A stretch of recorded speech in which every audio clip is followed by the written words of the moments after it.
We hear them, but we have not been listening. Unfortunately, it took a 5-year-old for us to listen.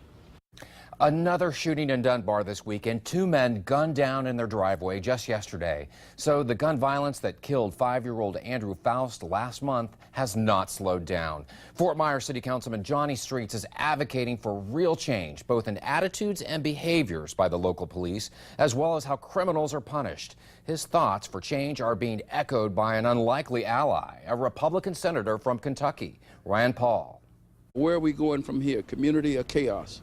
Councilman Johnny Streets is relieved that someone in the community broke the cycle of keeping silent when they witnessed a crime like the senseless death of 5-year-old Andrew Faust. Now, 2 men are behind bars, believed to be responsible for the drive-by shooting. But Streets says we can't expect things to get much better until we stop focusing on the symptoms of crime, the shocking headlines in the news, and take a deeper look at the causes of it. A convicted felon gets 5 years. When he comes out, he's still a convicted felon.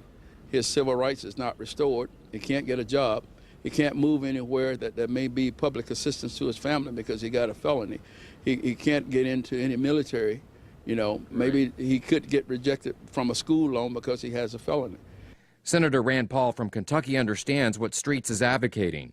Paul says the Republican Party needs to take the lead in reforming the penal code.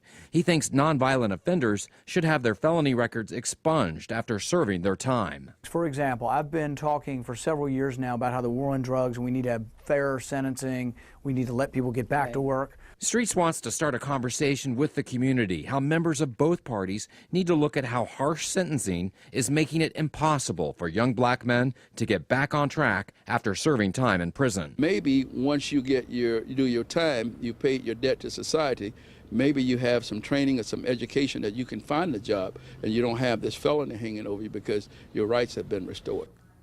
Well, Councilman Street says he's reaching out to as many people as possible, and right now is focused on encouraging the Fort Myers Police Department to get out of their patrol cars and walk their beat, developing relationships with everyone in the community. Now we want to hear from you. Do you think nonviolent criminals should have their record cleared? Tell us what you think when you call us at 206-FOX4 or email news@fox4now.com.